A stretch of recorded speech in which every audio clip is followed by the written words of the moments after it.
최근 공사비 인상 분쟁으로 정비사업장 곳곳에서 잡음이 나오고 있는데요. 사업 지연은 물론 공사비 인상을 요구하는 시공사에 정비사업 계약 해지를 통보하는 조합도 늘고 있습니다. 그럼 저번 주를 아예 안 하고 싶어요. 할 수가 없죠. 그 돈이면 당장을 살지. 더군다나 철금 빼먹고 막 이렇게 비리를 저질렀는데.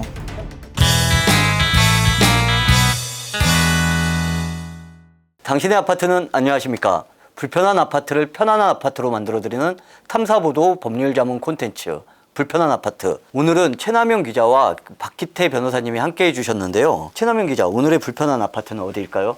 예, 오늘의 주제는 정비사업장 시공사 교체인데요. 시공 후에 하자 건이 많았는데 오늘은요, 시공 전의 사안에 대해서 좀 설명을 드릴까 합니다. 그리고 최근 아시겠지만 다 공사비 갈등 이슈로 시공사를 지금 변경하려는 지금 정비사업장이 늘고 있는데요. 뭐 구체적인 사안과 진행 사항은 다 다르지만 분명한 사실은 시공사를 교체하려는 그 과정에서 해당 조합과 시공사 간에 또 조합과 조합원 간에 좀 갈등이 일고 있다는 겁니다. 최남영 기자, 근데 예. 시공사 교체가 요즘에 좀 많이 일어나요. 근데 네네. 이 이유가 있을까요? 가장 큰 원인은 다 아시겠지만 일단 그 공사비 갈등인 거고요. 사업장별로 좀 상황은 다르지만 한 가지 분명히 사실은 시공사를 교체하는 과정에서 해당 조합과 시공사 간에 혹은 또 조합과 조합원 간에 갈등이 일고 있다는 겁니다. 이런 이슈로 해서 좀 자문 들어오는 데가 많이 있나요? 엄청 많습니다. 요즘에 이게 공사비가 워낙 많이 올랐잖아요. 대부분 문제가 되고 있는 건은 뭐냐면 시공사 선정을 해요. 그러니까 일종의 가계약을 합니다. 근데 시공사 선정을 하는 단계에서는 완벽하지 않은 정도로 비용이 들어간다는 정도를 얘기를 하는데 약간 수정 가능하다. 그런데 가계약에서 본계약을 넘어갈 때 본계약을 이제 그래서 액수를 딱 정해가지고 가야 되잖아요. 그럼 옛날 같으면 조합에서 가계약을 다 해놓고도 본계약 때 안 해버리면 땡이다. 거의 이런 식의 마인드였어요. 그래서 사실은 그 시공사 선정할 때만 시공사가 약간 을의 영역인 게 아니라 본계약까지는 계속 을 같은 그런 상황이었거든요. 원래 우리가 어디서 물건을 살 때라고 하면 물건을 5,000원에 사겠다라고 얘기했는데 내가 오는데 비용이 더 들었으니까 2,000원 더 줘. 이렇게 얘기하는 경우가 어디 있습니까, 이 세상에. 근데 이제 건설 같은 경우는 인건비가 오른다, 자재값이 오른다 이런 것 때문에 공사비 증액이 되는 줄 알아요. 그런데 이게 방송 같은 데나 언론에 잘 안 나오는 얘기가 하나 있습니다. 뭐냐면 특화 설계 좀 해달라. 설계 변경 좀 해달라. 그리고 특히 이제 정권이 바뀌고 뭐 지자체장이 바뀌고 이러면서 특히 요즘 같은 경우는 예전 정권에 비해서 약간 규제 같은 것들이 조금 줄어들었거든요. 변경 설계로 다시 우리가 관리처분 다시 받을 테니까 얘네 좀 변경해줘. 이런 식으로 변경하는 건들이 굉장히 많습니다. 이제 조합에서 생각하기로는 이만큼 변경했으니까 10%만 올려주면 되겠지라고 생각을 하고 시공사는 그러면 이제 인건비도 이만큼 오르고 자재비도 이만큼 올랐으니 한 5, 60% 올려주십시오. 이렇게 얘기하는 경우가 되게 많이 발생하는 겁니다. 가장 이슈가 되고 있는 사업장이거나 아니면 좀 첨예하게 대립하고 있는 그런 사업장들이 좀 있을까요? 서울 노원구에 위치한 상계주공 5단지 아파트입니다. 경기도 성남시 은행 주공 아파트도 대표적인 사례 중에 하나입니다. 사장님, 오늘 예. 저희가 여기 성남에 왔는데 네네. 여기 현장이 이제 어디인 건가요? 예, 현재 여기는 지금 성남시 중앙구 은행동에 위치한 은행 주공 아파트고요. 이 아파트는 현재 2,100가구 규모입니다. 근데 이 땅 부지만 보면 한 15만 제곱미터 45,000평인데요. 45,000평이 얼마나 큰 크기냐면 축구장 한 20개 정도 크기고요. 이 단지가 재건축 후에는 약 3,170가구, 일반 분양분이 이제 1,100가구 이상이라는 건데요. 양만 봐도 상당히 큰 규모라는 걸 알 수 있습니다. 입구 들어서기 전부터 이미 예. 현수막으로 쫙 되어 있어요. 예. 처음에 이제 가계약할 때는 네, 좀 네. 갑이었는데 네. 삽 뜨면은 건설사가 갑을 관계가 이제 바뀐다. 최근에도 그렇지 않다는 얘기를 들었거든요. 근데 갑을이 바뀌었다고 말씀해 주셨는데 그거는 이제 사실 뭐 인기가 없는 단지거나 시공사들의 약간 좀 관심이 덜 하나지면 이제 바뀔 수 있긴 하겠지만 이렇게 좀 건설사들의 관심이 높은 단지는 뭐 갑을이 바뀌지 않고 조합과 시공사 간에 이렇게 좀 협의, 유기적인 관계를 통해서 충분히 사업을 좀 잘 추진할 수 있는 그런 구조가 아니지 않나 싶습니다. 근데 여기는 공사비 갈등이 아니다라고 좀 봐야 되는 부분이겠네요, 그러면.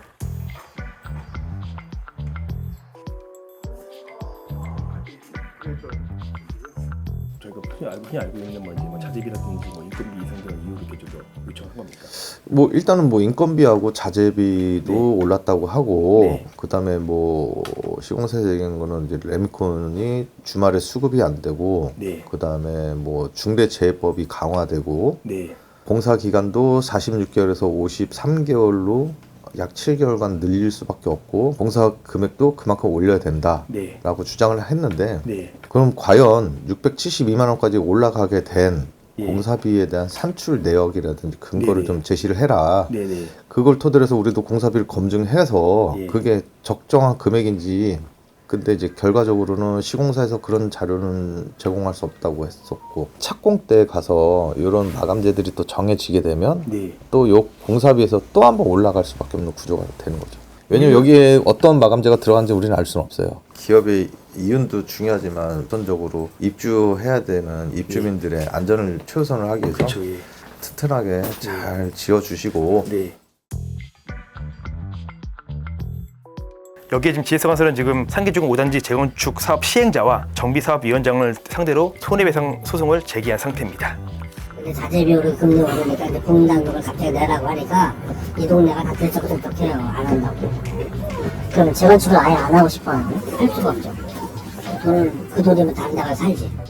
늘어난 용적률이 예전에는 뭐 100에서 150%였기 때문에 짓고도 돈도 받았단 말이에요. 근데 지금은 이제 그 용적률이 작으니까 파는 게 작아지니까 당연히 부담할 게 많아지잖아요.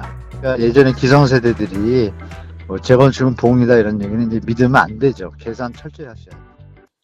그 두 건의 사례를 보면 결국은 이제 시공사 쪽에서 조합에다가 이제 손해배상 청구 소송을 한다라는 건데 네네. 법적 대응 말고 조금 다른 방법 모색할 수 있는 게 있을까요? 실제로 이렇게 법원에 가고 뭐 해지가 될 정도면 이미 굉장히 많은 협상을 하고 서로 양보할 수 있는 만큼 충분히 양보하는 상황인데, 이게 조합에서는 뭐라고 생각하냐면 어차피 지금 본계약도 안 했고 본계약을 하는 과정에서 뭐 얼마로 할지를 논의한 단계에서 우리가 지금 시공사 선정 해지를 한 건데 이게 뭐가 문제냐라고 얘기를 하는 거죠. 근데 이제 시공사 입장에서는 뭐냐면 이미 우리가 시공사로 선정이 될 때 이런저런 조건들을 다 만들어 놓고 합의를 했고, 또 심지어 여기서 이제 보증금으로 몇십억에서 막 몇백억까지 지급하는 경우들이 있거든요. 이미 돈이 이만큼 들어갔고 이런 일들이 있는데 왜 손해배상 책임이 없느냐? 그러면 쟁점이 크게 두 가지가 생깁니다. 계약을 아직 체결하지도 않은 상태인데 손해배상 책임을 지나요? 라는 건데요. 그게 요즘에 판례로 되게 나오고 있는데 대부분의 판례에서는 책임을 진다고 얘기하고 있습니다. 실제로 그 제주도 2도주공 2, 3단지 같은 경우에 실제로 있었던 일인데 거의 손해배상액이 한 100억 정도 나왔어요. 왜 100억 정도 나왔냐면 실제로 시공 아예 시작 전혀 안 한 상태였거든요.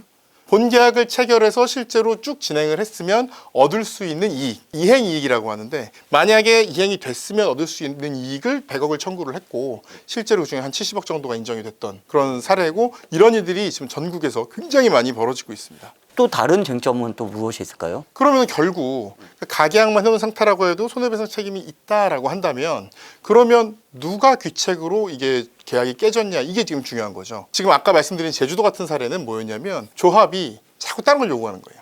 뭐 이런 조건 해달라, 뭐 특수 설계 해달라, 설계 변경해달라, 그리고 금액도 늘리지 말고 대신에 사람은 더 붙여달라, 이런 요구들을 많이 해서 시공사가 그건 못 해주겠다. 근데 반대로 시공사에서 너무 과도한 금액을 요구한 경우들이 있어요. 뭐 자재비가 올라고 인건비가 올랐으니까 더 많이 줘야 됩니다. 이런 식으로 너무 과도하게 처음에 가계약 당시엔 예상할 수 없었던 공사비를 요구해서 그것 때문에 이제 결렬이 된 거라면, 이 경우에는 조합이 손해배상 책임을 지지 않거나 아주 조금만 지는 경우가 대부분입니다. 이런 사업장들 같은 경우는 저 수주 이제 시공사 선정을 할 때 다들 입찰 보증금 같은 거 넣잖아요. 네네. 그럴 때 이제 손해배상 청구 소송에서 혹시 이 입찰 보증금은 당연히 돌려받을 수가 있는 거겠죠? 예, 당연히 돌려받을 수 있는 건데요. 그러니까 입찰 보증금을 보통 이제 시공사에서 넣잖아요. 계약 해지에 귀책 사유가 조합 쪽에 있다. 그럼 이자까지 다 더해서 돌려줘야 되고요. 조합이 아니라 명백하게 시공사에 있다. 이러면은 이자 말고 원금만 돌려주는 경우들도 있을 수 있습니다만, 기본적으로 법정 이율, 그러니까 연 5%로 쳐서 그만큼씩은 돌려줘야 될 가능성이 높습니다. 최 기자, 그 시공사가 손해배상 청구 소송에서 이긴 사례 있죠? 그 대표적인 사례가 서울 서초구 반포주공 1단지 제3주구입니다. 예, 여기는 지금 서울 서초구 반포주공 1단지 3주구 재건축 현장입니다. 그 3지구 조합은 HDC 현대산업개발과 그 시공사 계약을 해지한 이후에 삼성물산과 계약을 맺고 현재 그 재건축 시공을 하고 있고요. 반포주공 1단지는 총 99개 동 3,590가구가 살고 있는 대단지 아파트인데요. 4개 지구로 나눠서 그 재건축을 진행 중인데요. 여기 보시는 게 3주구시고, 저기 보이시면 저 앞에 보이시죠? 저쪽이 1, 2, 4지구 그 재건축 현장입니다. 참고로 1, 2, 4지구 그 재건축 시공사는 현대건설입니다. 여기 3주구는 재건축 후에 2,091가구 대단지로 다시 태어날 예정인데요. 입주 예정일은 2026년 3분기입니다. 그 한편 그 3주구 조합을 상대로 손해배상 소송을 걸었던 현대산업개발의 입장을 한번 들어보시겠습니다. 작년에 164억 이제 승소해서 현재 그건 현재 2심 중이시죠. 그러면 저희가 이제 현재 2심 결과는 아직 안 나왔고요. 여기 조합은요, 2019년 말에 시공사인 현대산업개발과 그 시공사 해지 계약 해지 안건을 의결했습니다. 손해배상 청구 소송을 제기를 했고요. 작년 9월에 승소 판결을 받았습니다. 그 당시 그 재판부는요, 피고가 원고 측에 약 164억 원을 배상하라는 판결을 내렸는데요.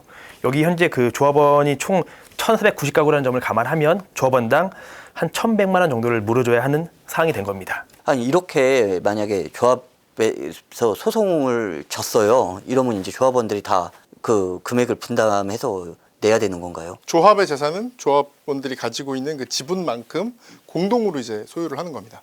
그래서 총유이기 때문에 이게 본인이 원했든 원하지 않았든, 그래서 본인이 사실 찬성을 했든 반대를 했든 조합의 채무는 공동 부담할 책임이 있습니다. 만약에 내가 돈이 없어 못 내겠다고 막 버티면은 그건 어떻게 돼요?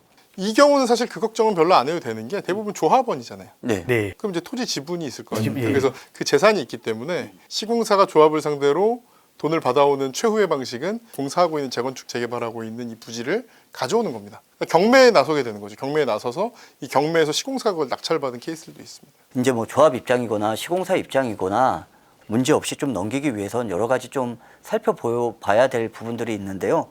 이 부분에 대해서 저희 박기태 변호사님이 간단하게 한번 더 정리를 해주시겠습니다. 흔히 생각할 때 각약만 맺은 상태에서 무슨 손해배상 책임이 발생하냐라고 생각할 수 있겠지만, 시공사 선정만 되고 본계약을 하지 않은 상태에서도 얼마든지 손해배상 청구가 발생을 할 수가 있습니다. 그래서 조합의 입장에서는요, 각약을 할 당시에 최대한 자세하게 그리고 어떤 범위를 정해서 계약을 하는 것이 제일 중요하고요. 시공사가 어떤 증액을 요구한다거나 할 때 그 관련 근거나 자료들을 꼼꼼하게 요구해서 이것이 조합 측의 귀책이 아니라 시공사의 귀책으로 이루어졌다는 것을 잘 입증하는 것이 손해배상을 하지 않거나 손해배상액을 최대한 줄일 수 있는 그런 방법입니다. 혹시 불편한 아파트에 사시는 분들 댓글과 메일로 문의 주십시오. 저희 불편한 아파트가 찾아가도록 하겠습니다. 구독, 좋아요, 알림 설정 부탁드립니다. 오늘 함께해 주신 최남현 기자 그리고 박기태 변호사님 감사합니다. 감사합니다. 감사합니다.